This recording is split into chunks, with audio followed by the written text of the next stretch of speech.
দাজ্জালের নাম তো আপনারা শুনেছেন, ভয়ঙ্কর ডেঞ্জারাস একটা ক্যারেক্টার। পৃথিবীর শুরু থেকে শেষ পর্যন্ত এর চেয়ে বড় ফিতনা আসেনি, আসবেও না।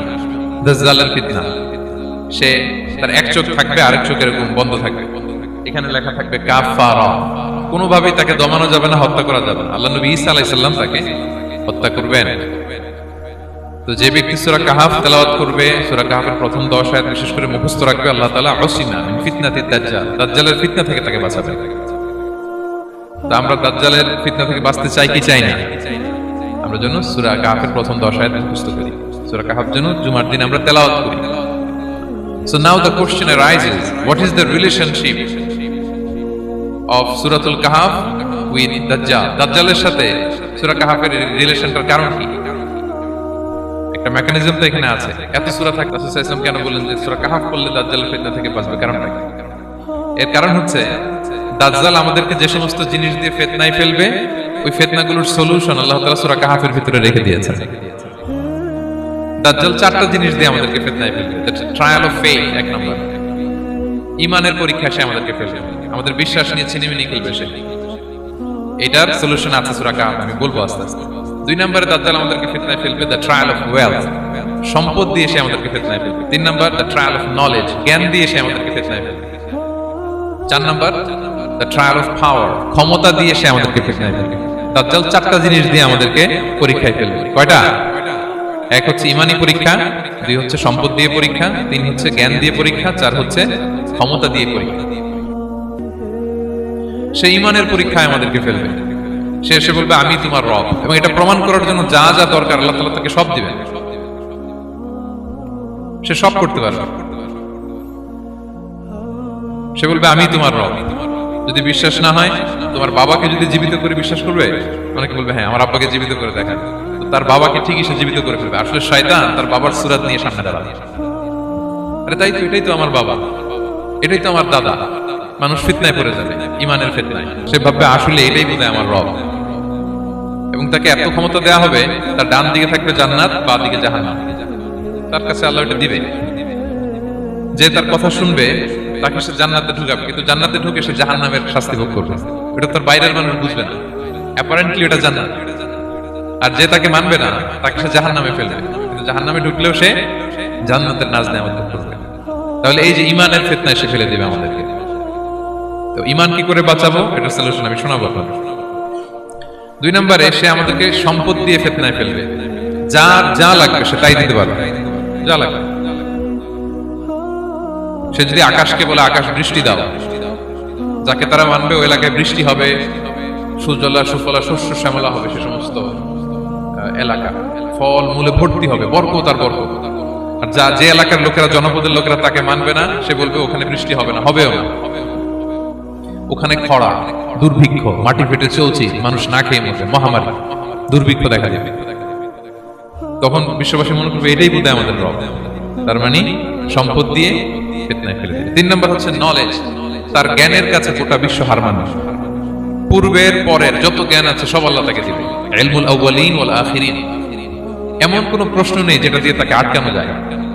যাই জিজ্ঞেস করবেন সব জানতা, সব বলে দেয়।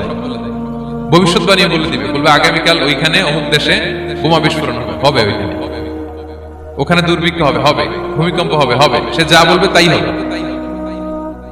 তার জ্ঞানের এই বহর দেখে মানুষ ফিতনায় পড়ে যাবে।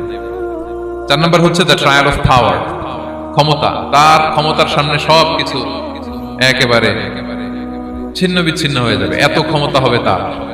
সে যেমনটি বলবে তেমনটি করতে হবে। বাতাসের চেয়ে দ্রুত বেগে সে এক দেশ থেকে আরেক দেশে চলে যাবে।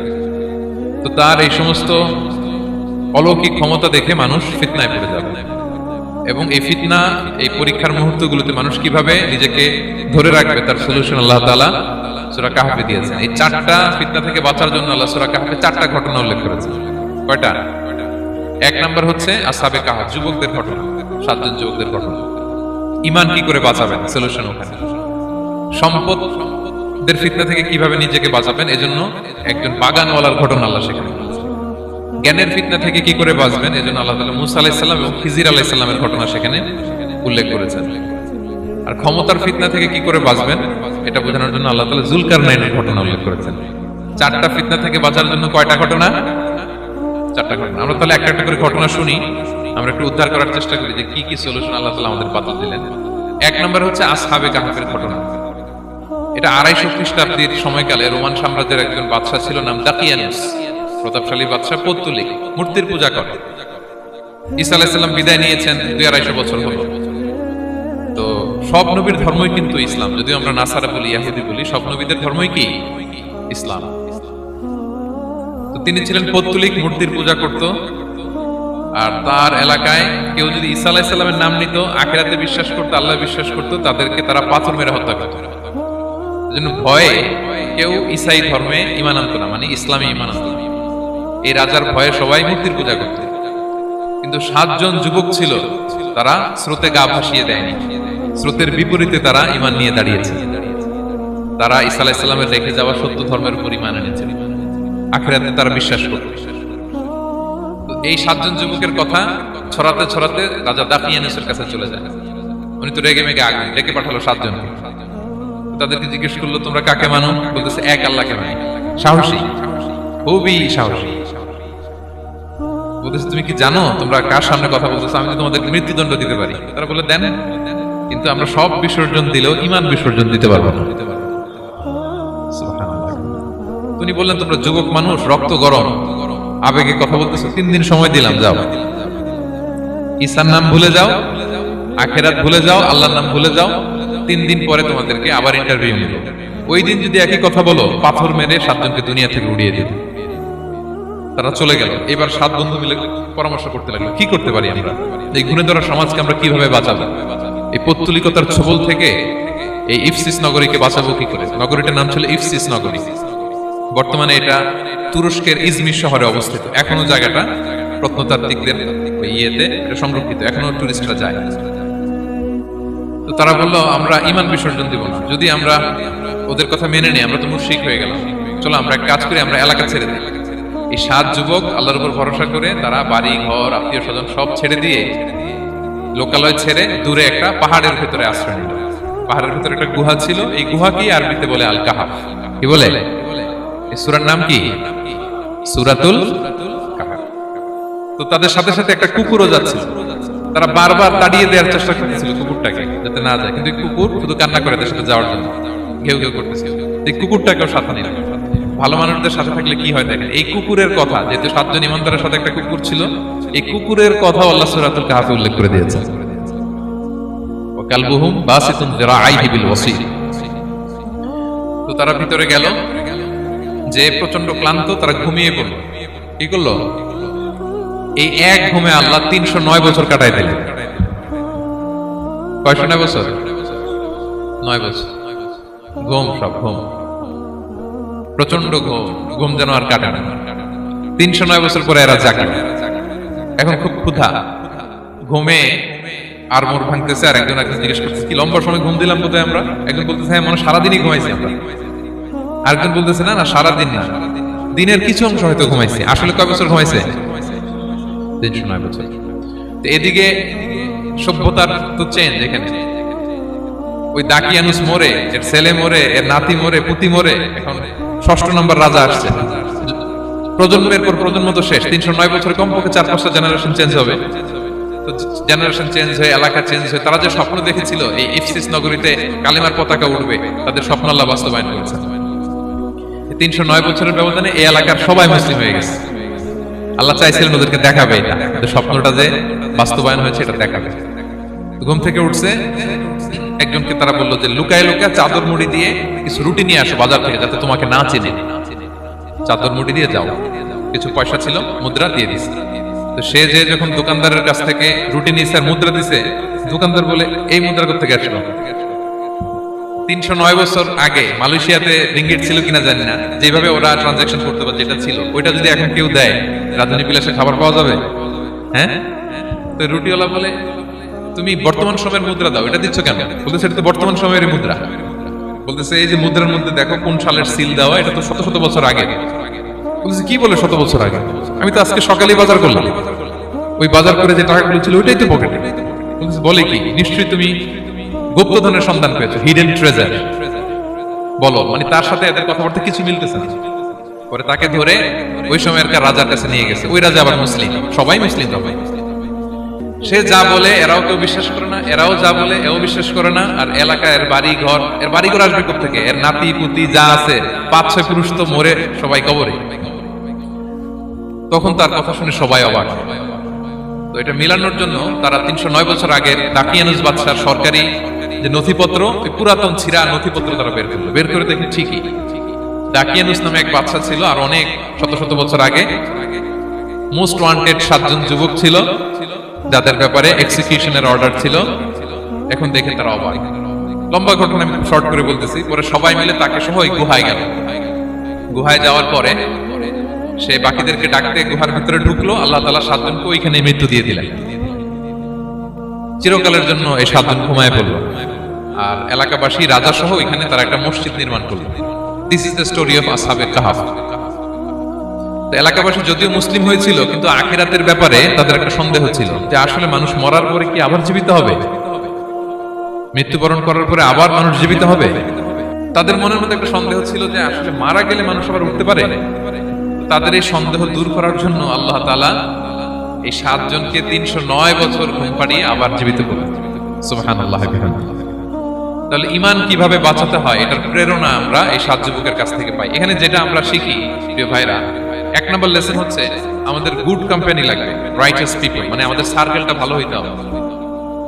তাদের 7 জনের সার্কেলটা খুব ভালো ছিল, ফলে তারা বিপথে যায় নাই এবং তারা এমন শক্ত সিদ্ধান্ত নিয়েছে যে আল্লাহ তাআলা সেটাতে বরকত দিয়েছেন, গোটা সমাজকে আল্লাহ তাআলা চেঞ্জ করে দিয়েছেন। এটা হচ্ছে 1 নম্বর লেসন। আপনি ঈমান বাঁচাতে হলে আপনার সার্কেল ভালো লাগবে। খুঁজবেন যে এলাকায় যাবেন ওখানে নামাজি সার্কেল কারা আছে, ওখানে জ্ঞানী গুণী সার্কেল কারা আছে, ওখানে ভালো কাজ করতে চায়, একে অপরকে সহযোগিতা করে, কল্যাণের পথের যাত্রী কারা আছে খুঁজতে হবে আপনাকে। খুঁজে ওই সার্কেলে আপনি যুক্ত হবে, তাইলে ঈমান বাঁচানো যাবে। ক্লিয়ার? 2 নাম্বার হচ্ছে conflict between believers and disbelievers it's universal. সত্য মিথ্যার লড়াই এটা চিরন্তন, আজীবন থাকবে। এটা ওনাদেরও ছিল, এখনো আমাদের লড়াই করে যেতে হচ্ছে, আমাদের ভবিষ্যৎ প্রজন্মও করবে। এই লড়াইটা আমরা করে যেতে চাই। কি বলেন? হ্যাঁ, থামা যাবে না? আমরা থামতে আসিনি, আমরা এই লড়াইটা করে যাব। আমরা সত্যের কথা বলেই যাব ইনশাআল্লাহ। বলেন 3 নাম্বার হচ্ছে যে লেসনটা আমরা পাই, অনেকগুলো লেসন, আমি খুব প্রেসাইজলি বলতেছি। যুবকরা চাইলে একটা সমাজকে পাল্টে দিতে পারে। এই পৃথিবীতে যত বড় বড় বিপ্লব হয়েছে এগুলো যুবকরা এনেছে। তারা হচ্ছে সভ্যতা করার কারিগর। আসহাবে কাহাফ আমাদের এই সময়ের নওজওয়ানদের জন্য প্রেরণা। তারা আমাদের জন্য প্রেরণার বাতিঘর। তারা যেমনি ঈমানকে রক্ষা করেছে, আমাদের যুবকরা চাইলেও তাদের ঈমানি চেতনাতে স্পিরিট দিয়ে সমাজটাকে পাল্টে দিতে পারে। কি বলেন? এখানে বেশিরভাগই তো যুবক। হ্যাঁ, গুড সার্কেলে থাকবেন তো আপনারা? সত্যের পক্ষে সবাই থাকবেন তো? আল্লাহ তাআলা কবুল করুন। আচ্ছা, এবার 2 নাম্বার ছিল সম্পদের ফিতনা, কিভাবে বাঁচবেন। আসহাবে কাহাফের পরে সূরা কাহাফে আল্লাহ তাআলা একজন বাগানওয়ালার ঘটনা বলেছে। 2 জন বন্ধু, একজন একটু গরিব, সে বিশ্বাসী, আরেকজন ধনী, সে অবিশ্বাসী। তাকে আল্লাহ তাআলা বিশাল বড় খেজুরের বাগান আর আঙ্গুরের বাগান দিয়েছেন, বিশাল অনেক বড় বিজনেস ম্যাগনেট। তো এই সম্পদের অহংকার সে করত। সে প্রায় তার গরিব বন্ধুকে বলতো যে তোর চেয়ে আমার সম্পদও বেশি, সন্তানও বেশি, জনবল বেশি, লোকবল বেশি, অর্থবল বেশি, সব বেশি। অহংকারে তার পা মাটিতে পড়তো না।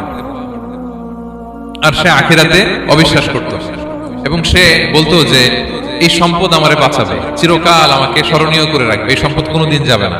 অনেক বড় বড় ধনীরা আছে, তারা এরকম মনে করে যে আমি এত বড় সিআইপি, হ্যাঁ, আমি এত বড় বিজনেস ম্যাগনেট, এই দিন বোধহয় আর চেঞ্জ হতে পারে না, আমার আজীবনই বোধহয় এত পাওয়ার থাকবে, এত সম্পদ থাকবে। এটা ভুল ধারণা। এটা কি ভুল ধারণা? এই যে তুরস্কে দুর্ভিক্ষ হইল না, আপনারা দেখছেন না যে অনেক সম্পদের মালিক বাড়ি ঘর ভেঙে রাস্তার ফকির। এখন ওই যে রিফিউজিদের জন্য যে খাবার আসছে ওখানে লাইনে দাঁড়াইছে, কারণ এখন লাইনে না দাঁড়ালে খাবারও তো মিলবে না। 1000 কোটি টাকার মালিক ছিল, ভেঙে চুরে সব শেষ। এখন রিলিফের নেওয়ার জন্য দুস্থদের কাতারে ওখানে দাঁড়াইছে, কারণ দাঁড়াইলেই কিছু খাবার পাওয়া যাবে, খিচুড়ি পাওয়া যাবে, তা না হলে তো খাবারটাও মিলবে না। এই যে বঙ্গবাজারে আগুন লাগলো আমাদের বাংলাদেশে, 20টা-25টা দোকান ছিল অনেকের যাদের অন্যান্য বিজনেস আছে তারা হয়তো সার্ভাইভ করতে পারতেছে, কিন্তু এমন অনেক ব্যবসায়ী ছিল সব শেষ, জ্বলে পুড়ে, তার টাকা পয়সা পুঁজি স্বপ্ন সব শেষ। তো ধনীকে গরিব বানাতে আল্লাহর 1 সেকেন্ডও লাগে না। ওই বিশাল প্রাসাদ থেকে টেনে ভাঙ্গা থালা হাতে দিয়ে রাস্তায় নামাইতে আল্লাহ কয় সেকেন্ড লাগে বলেন তো? 1 সেকেন্ডও লাগে না। সো এই লেসনটা কিন্তু আমাদের নিতে হবে, এবং ওই ব্যক্তির নসিবে তাই ঘটেছিল। সে যখন অহংকার করতেছিল, আল্লাহ তাআলা আকাশ থেকে হুসবান একটা আগুন পাঠালেন। ওই আগুন এসে তার আঙ্গুরের বাগান, তার খেজুরের বাগান, বিশাল মাইলকে মাইল এই বাগান জ্বালিয়ে পুরো মুহূর্তের মধ্যে সারকার করে, এবং মুহূর্তের মধ্যে সে পথের ভিখারি, ফকির। এই ঘটনাটা এনে আল্লাহ তাআলা সম্পদশালীদেরকে রিমাইন্ডার দিলেন যে এই সম্পদের ফিতনায় তোমরা পড়ে যেও না। আমরা সম্পদশালী হলে বাস্তবতা অনেক সময় ভুলে যাই। সূরাতুল হুমাযাতে আল্লাহ তাআলা বলেন, ইয়াহসাবু আন্না মালাহু আখলাদা। সম্পদশালীরা মনে করে এই সম্পদ আমাকে চিরকাল বাঁচিয়ে রাখবে, চিরকাল বোধহয় এই সম্পদ আমার হাতে থাকবে। না, এটা হাতের ময়লা, আজ আছে কাল নাই, যে কোনো সময় চলে যেতে পারে। এটা হচ্ছে ম্যাটেরিয়ালিস্টিক আউটলুক, বস্তুবাদী চিন্তা থেকে এই আমাদের ধনী ভাইদের এই সমস্যাটা হয়। ভোগবাদী চিন্তার প্রভাব আর কি। সম্পদ যখন হাতে থাকে ধরাকে সরাজ্ঞান করে, মনে করে যে সবই আমার কন্ট্রোলে। না, আপনারে ওই গরিবের কাতারে আনতে, ওই রিলিফের সম্পদ নেয়ার জন্য ওই লাইনে দাঁড় করাইতে আল্লাহর 1 সেকেন্ডও লাগে না। এটা খেয়াল রাখতে হবে। আমরা যখন প্রাইভেট কারে চড়ি, মাঝে মাঝে অনেকে এসে হাত পাতে, এদেরকে ছোট করা যাবে না। গল্পটা আল্লাহ ভিন্ন করতে আল্লাহর 1 সেকেন্ডও লাগে না। ওইদিকে আমি দাঁড়ায় হাত পাততাম আর উনি প্রাইভেট কারে বসে থাকতো। আল্লাহ চাইলে এরকম করতে পারতেন না? পারতেন। তো এখান থেকে আমাদের জন্য শিক্ষা হচ্ছে, সম্পদ এটা ক্ষণস্থায়ী, আজ আছে কাল নাই। এটা ক্ষণস্থায়ী, এটাকে এভারলাস্টিং মনে করা যাবে না। এভারলাস্টিং হচ্ছে আখিরাত। ওয়ালাল আখিরাতু খায়রুল লাকা মিনাল উলা। আখিরাত তোমার জন্য দুনিয়ার চেয়ে শ্রেষ্ঠ। এবং আল্লাহ তাআলা দৃষ্টান্ত একটা দিয়েছেন যে দুনিয়ার জীবনটা হচ্ছে কামা, ওই পানির মতো, যেটা আনজালনাহু মিনাস সামা, আকাশ থেকে নাজিল করেছি। ওই পানি ক্ষেতের মধ্যে পড়ে ফসল, ফুল ফসল হয়েছে। এরপরে যখন ফসল কাটা হয়, ওই ক্ষেত খামার এগুলো তৃণলতা হয়ে যায়, ভুসির মতো হয়ে যায়। তখন বাতাসের ঝাপটায় একবার এদিকে যায়, একবার ওদিকে যায়। অনেক লম্বা উপমা, আমি সংক্ষেপে বললাম। তো শেষ আউটপুটটা হচ্ছে এটা, সম্পদ এটা মুহূর্তেই চলে যেতে পারে। সম্পদ উপার্জন জায়েজ আছে, মুসলিমরা সম্পদ উপার্জন করতে পারবে, কোনো অসুবিধা নাই। আপনি যদি ধনী হন, এটা ভালো, ফলে আপনি যাকাত দিতে পারবেন, অসহায় দুস্থদের সহায়তা করতে পারবেন, কন্ট্রিবিউট করতে পারবেন। আপনি সম্পদ হাতের মুঠোয় নেবেন, কন্ট্রোল করবেন, কিন্তু এই দিকে স্থান দিবেন না। দ্যাটস ইট, তাহলেই হবে। আমরা সম্পদ কি করতে পারবো? উপার্জন করতে পারবো, কিন্তু হৃদয়ে স্থান দিতে পারবো না। হৃদয়ে স্থান থাকবে আখিরাতে। এই মাইন্ডসেট যদি আপনি গড়ে তোলেন, তাহলে সম্পদের ফিতনা আপনি কখনো করবেন না। এই পয়েন্টটা কি ক্লিয়ার সবার? ক্লিয়ার। 3 নাম্বার ফিতনা ছিল কিসের ফিতনা, দেখি কে বলতে পারে?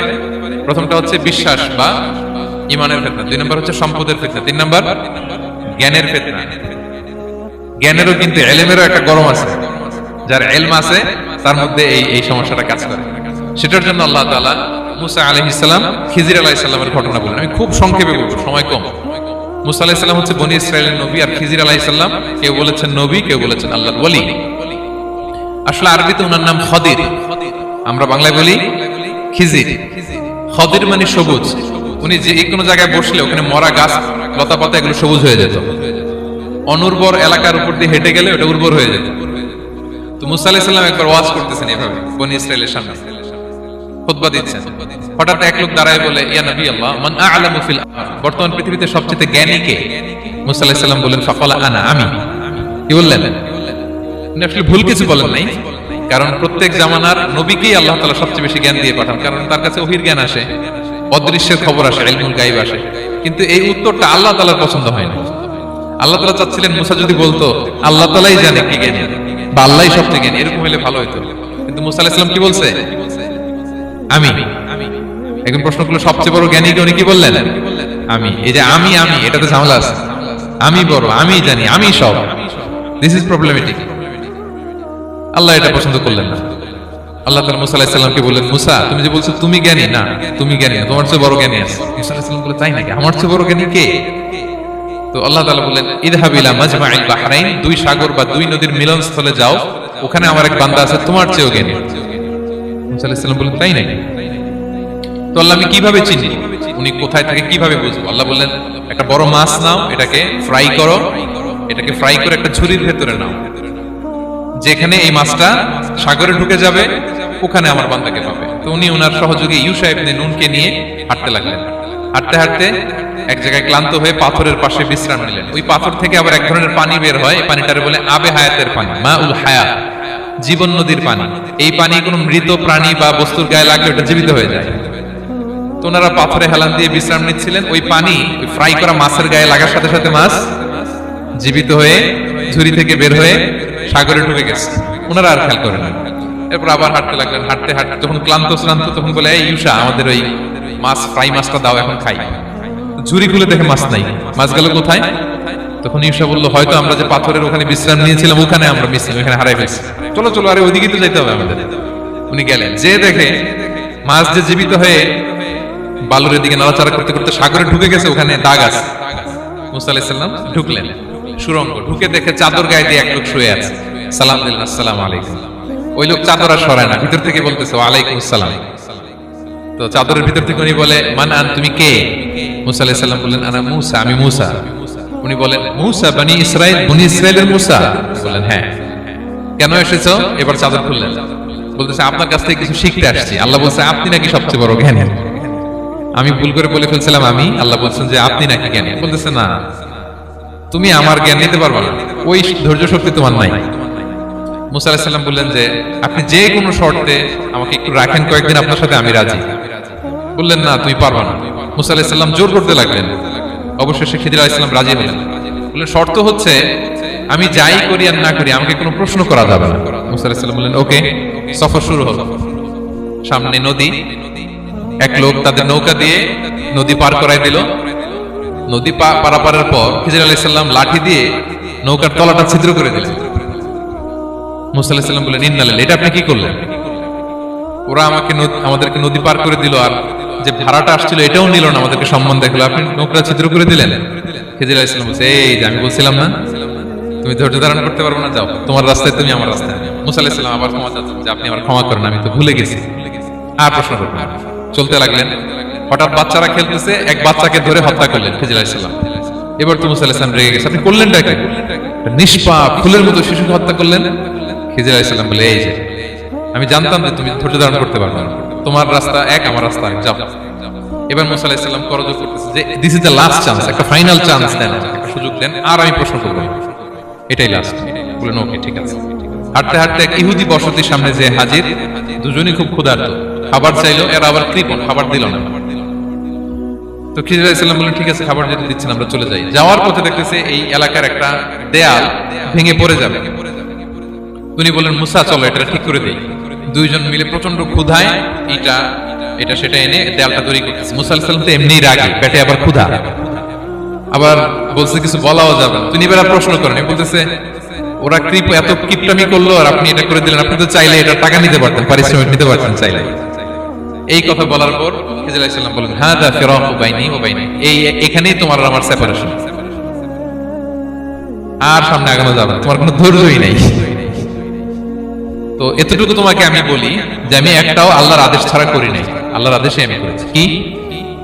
এক নম্বর হচ্ছে, ওই যে আমাদের ভাড়া নিতে চাইলো না, আমাদেরকে পার করে দিল, নৌকাটা ছিদ্র করেছে, কারণ এই এলাকায় একজন জালিম বাদশা আছে, সে নৌকা পেলেই গরিব মাঝিদের নৌকা সিজ করে নিয়ে যায়।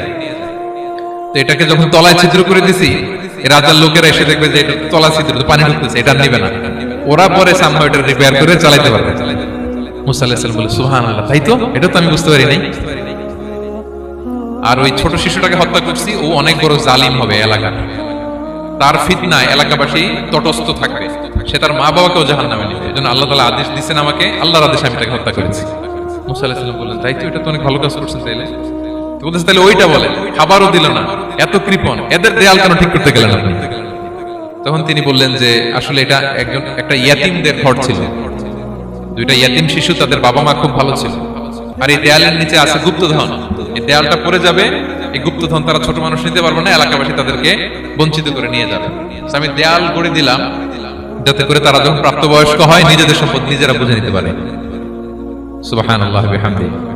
মুসা আলাইহিস সালাম বলে, তাই তো, এগুলো তো আমি বুঝতে পারি নাই। তো এই ছিল খুব সংক্ষিপ্ত পরিসরে মুসা আলাইহিস সালাম খিজির আলাইহিস সালামের ঘটনা। তো রাসূল সাল্লাল্লাহু আলাইহি ওয়াসাল্লাম বুখারীতে একটা চমৎকার কথা বলেছেন, তিনি বলেছিলেন, ওয়াদিদনা আন্না মুসা সাবার হাত্তা ইউকাসা আলাইনা মিন আমরিহিমা। রাসূল সাল্লাল্লাহু আলাইহি ওয়াসাল্লাম বলেছিলেন, ইস, আমার ভাই মুসা যদি আরেকটু ধৈর্য ধরতো তাহলে আরো কিছু অজানা তথ্য আমরা জানতে পারতাম। এখান থেকে, এই ঘটনা থেকে আমরা কি শিখলাম? প্রথম যেটা আমরা শিখলাম, জ্ঞান নিয়ে বড়াই করতে নেই, ঠিক কিনা? জানার কোনো শেষ নেই, জাননেওয়ালার উপরও জাননেওয়ালা আছে, জ্ঞানীর উপরও জ্ঞানী আছে। আপনি কিছু জেনেই মনে করবেন না আমি সব জানি। আপনার চাইতে বেশি জ্ঞানী অনেকে আছে, অনেক সময় বক্তার চাইতে শ্রোতারা অনেক জ্ঞানী। হয়তো এখানে এমন অনেক জ্ঞানী লোক আছে যার ধারে কাছেও আমরা কেউ নেই, হতে পারে। সো আমি সব জানি, এটা ভুল, এটা শয়তান বলে। এটা কে বলে? শয়তান বলে। আবু নওয়াস একটা কবিতা লিখেছেন, ওয়াকুল্লি মান ইয়াদঈ ফিল ইলমি ফালসাফাতান হাবাসতা শাইআন ওয়া গাবাত আনকা আশিয়াউ। কেউ যদি বলে আমি সব জানি, তুমি তাকে বৃদ্ধাঙ্গুলি দেখিয়ে বলো আপনি কিছুই জানেন না, আপনি অল্প কিছু জেনেছেন, জানার এখনো অনেক বাকি। তাহলে মুসা আলাইহিস সালামের এই ঘটনা জিজ্ঞেস করা হলো কে জ্ঞানী, উনি বললেন আমি জ্ঞানী। এরকম কি আমরা কখনো বলবো না? সবচাইতে বড় জ্ঞানী কে? ওয়া ফাওকা কুল্লি যী ইলমিন আলিম, সবচাইতে বড় জ্ঞানী আল্লাহ তাআলা। সো জ্ঞান নিয়ে আমরা অহংকার করব না। দুই নম্বর যে শিক্ষাটা আমরা পাই, ওই যে নৌকা দিয়ে পারাপার হচ্ছিল, তখন একটা চড়ুই পাখি এসে সাগরের মধ্যে মুখ দিয়েছিল। তো খিজির আলাইহিস সালাম বললেন, মুসা তুমি কি চড়ুই পাখিটা দেখতে পাচ্ছ? হ্যাঁ দেখতে পাচ্ছি। চড়ুই পাখিটা যে সাগরে মুখ দিলে দেখতে পাচ্ছ? হ্যাঁ দেখতে পাচ্ছি। তখন খিজির আলাইহিস সালাম বললেন, চড়ুই পাখিটা সাগরে মুখ দিয়ে পানি খাওয়ার পরে চড়ুই পাখির ঠোঁটে বা চঞ্চুতে যতটুকু পানি লেগে আছে, এই পানিটা হচ্ছে তোমার, আমার এবং মহাবিশ্বের আমাদের সকলের জ্ঞান। আর এই মহাসাগরের সকল পানি হচ্ছে আল্লাহ তাআলার জ্ঞান। আল্লাহ তাআলা বলেছেন, ওমা উতিতু মিনাল ইলমি ইল্লা কালিলা, আমি তোমাদেরকে একেবারে অল্প জ্ঞান দিয়েছি, একেবারে অল্প। এই রহস্যে ঘেরা এই মহাবিশ্বের অনেক কিছু আমাদের অজানা। প্রিয় ভাইরা, আমরা অনেক কিছু জানি না, আমাদের এই লিমিটেড নলেজে এগুলো ধরে না, তারপর আমরা জ্ঞানের বড়াই করি। আপনার উপমাটা বুঝতে পারছেন? একটা নৌকা থেকে চড়ুই পাখি ঠোঁট দিয়ে পানি খাচ্ছে, পানি খাওয়ার পরে স্বভাবতই চড়ুই পাখির ঠোঁটে একটু পানি তো লাগবে। খিজির বললেন যে এই পানিটা হচ্ছে তোমার, আমার, পৃথিবীর সবার জ্ঞান, আর এই সাগরের বাকি পানিগুলো কার জ্ঞান? এবার বুঝতে পারছেন আল্লাহ তাআলার জ্ঞানের পরিধি। আমরা জ্ঞান নিয়ে যেন কখনো কি না করি, বড়াই না করি। জ্ঞান দুই ধরনের, একটা বাহ্যিক জ্ঞান, একটা অন্তর্নিহিত জ্ঞান। External knowledge, internal knowledge. আমরা যখন কোরআন হাদিস পড়ি আমাদের বাহ্যিক জ্ঞান অর্জন হয়। কোরআন হাদিস পড়লেই আপনি জ্ঞানী হয়ে যান। এটা কোরআন হাদিস পড়তে হয়, এটা ডাইজেস্ট করতে হয়, এটার উপর আমল করতে হয়। এই জ্ঞান অর্জন শেষে এরপরে আল্লাহর প্রিয় বান্দাদেরকে আল্লাহ অন্তরে ইলমের নূর দেন, ইলহাম দেন। That is the knowledge, that is the pure knowledge. আপনি হাফেজে কোরআন হয়ে ভাবেন না আপনি সব জানেন, আপনি বুখারী মুখস্থ করে ভাবেন না সব জানেন। এই সব জ্ঞান অর্জন করার পরে ইলমের নূর হাসিল হয়, সেটা আল্লাহ সবার দেয় না। সো এই অন্তর্নিহিত জ্ঞান, দূরদৃষ্টি, farsightedness, that is the pure knowledge. এটার জন্য বছরের পর বছর, যুগের পর যুগ সাধনা করতে হয়। সেটার জন্য এই জ্ঞান অর্জনের জন্য তিনটা জিনিস করতে হয় ইলমের নূর অর্জনের জন্য। কয়টা? এক হচ্ছে বিনয়, দুই হচ্ছে সফর, তিন হচ্ছে সবর। আবার বলি, এক হচ্ছে বিনয়, দুই হচ্ছে সফর, তিন হচ্ছে সবর। আল্লাহ তাআলা আল্লাহর নবীকে তাওরাত দেওয়ার পরেও আরো ট্রেনিং সেশন করাইছেন খিজির আলাইহিস সালামের কাছে। যাও, ওনার কাছে গেলে তুমি ছোট হবা, নত হবা। জ্ঞান যদি আমি নিতে চাই আমাকে ছোট হইতে হবে। ধরেন একটা গ্লাস থেকে একটা খালি গ্লাসে পানি ঢালবো, তো যেটাতে নেওয়া হবে এটা উপরে থাকলে হবে? যে গ্লাসটার মধ্যে পানি আছে এটা উপরে থাকবে, ওইটা ব্ল্যাঙ্ক গ্লাসের মধ্যে পড়বে। আপনি নলেজ, ইলম নিতে চাইলে আপনাকে নিচে থাকতে হবে, উনি উপরে থাকবে। আপনার শায়েখ আপনাকে দিবে, আপনার উস্তাদ আপনাকে দিবে, আপনার মুর্শিদ আপনাকে দিবে। বুঝতে পেরেছেন? তাহলে আমাদেরকে হাম্বলনেস লাগবে। শিখতে হইলে হাম্বল হইতে হয়, বিনয়ী হইতে হয়। আচ্ছা, দুই নাম্বার সফর করতে হয়। এটা আল্লাহ মুসা আলাইহিস সালামকে দিয়ে করাইছেন, যাও পিছে পিছে উস্তাদের পিছে পিছে ঘুরো। তো এজন্য সফর করতে হয়। এখন ঘরে বসে অনেক কিছু জানা গেল, উস্তাদের সান্নিধ্য লাগে, সফর করতে হয়। আমাদের ক্লাসিক আলেমরা হাদিস কালেকশনের জন্য শহরকে শহর সফর করতেন। এখন আমাদের আলেমরা দেওবন্দে যায়, মিশরে যায়, মদিনায় যায়। এখানকার মালয়েশিয়ান স্টুডেন্টরা দেশে বিদেশে যে নলেজ অর্জন করে। সফর আপনাকে লাগবেই। তাহলে বিনয়, সফর, তিন নম্বরে কি? সবর। ধৈর্যশীল হইতে হবে। দেখেন মুসা আলাইহিস সালাম বারবার প্রশ্ন করে ফেলতেছেন, বারবার ওয়াদা ভঙ্গ করতেছেন। এরকম করলে হবে না, ধৈর্য লাগবে। ধৈর্যের বলে বলিয়ান হলে তখনই আপনার মধ্যে ইলম আসবে। তাহলে জ্ঞানের ফিতনায় পড়ার আর আমাদের কোনো সম্ভাবনা আছে?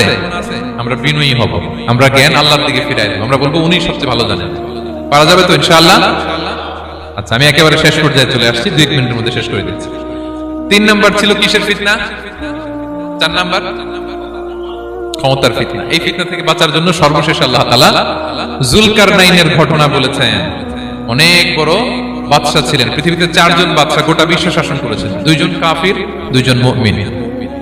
কাফির একজন হচ্ছে নমরুদ, যিনি ইব্রাহিম আলাইহিস সালামকে আগুনে ফেলেছিলেন। আরেকজন হচ্ছে বখতে নাসার, যাকে ইংরেজিতে বলে নেবুচারনেজার দ্য সেকেন্ড, দ্বিতীয় নেবুচারনেজার।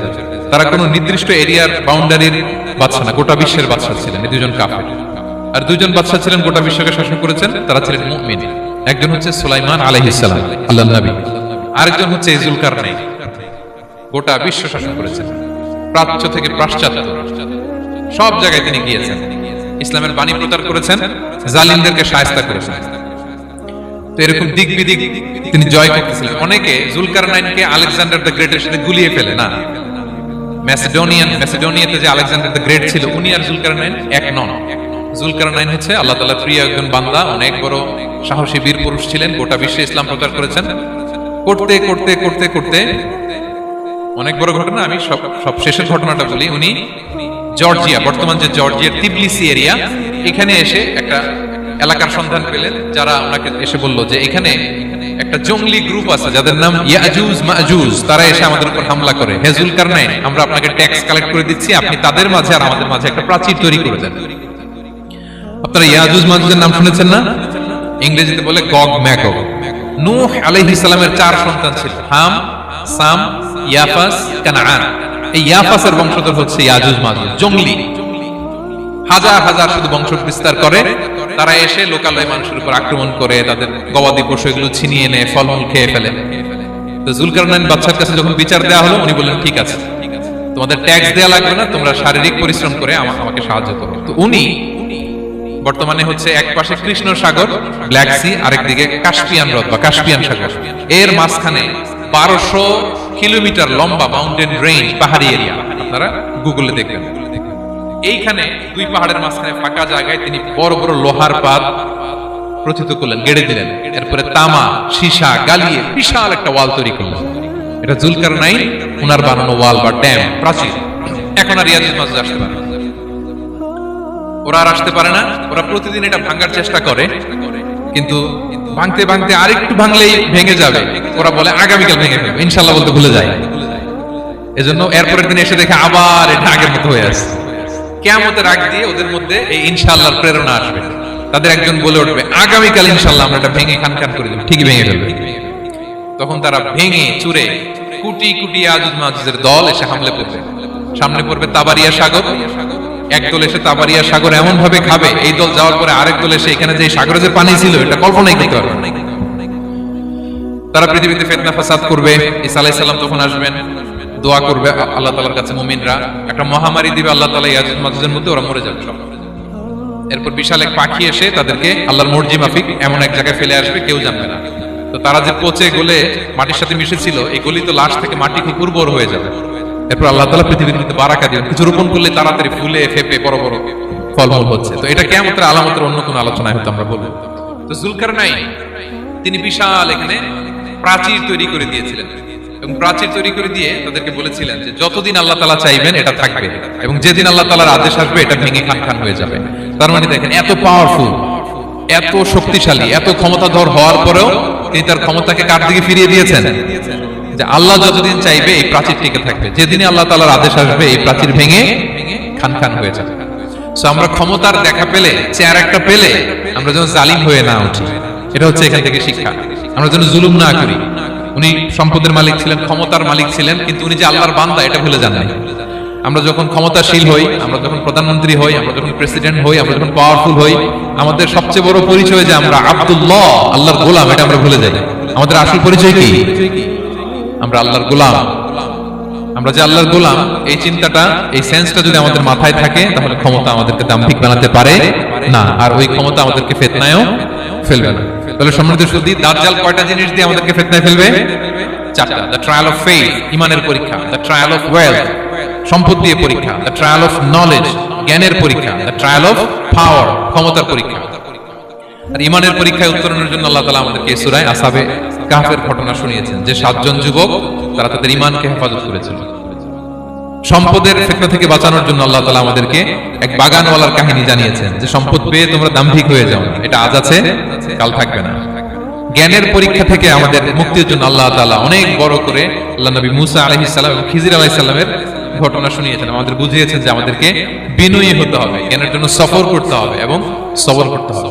সবশেষে আল্লাহ তাআলা ক্ষমতার ফিতনা থেকে বাঁচানোর জন্য ক্ষমতাধর, আমরা তো একটা দেশের মালিক হই এখন, অমুক দেশের প্রেসিডেন্ট, অমুক দেশের প্রধানমন্ত্রী, উনি গোটা বিশ্বের প্রতাপশালী রাজা ছিলেন জুলকারনাইন। তারপরেও উনি যে আব্দুল্লাহ, উনি যে আল্লাহর গোলাম, এটা তিনি ভুলে যাননি।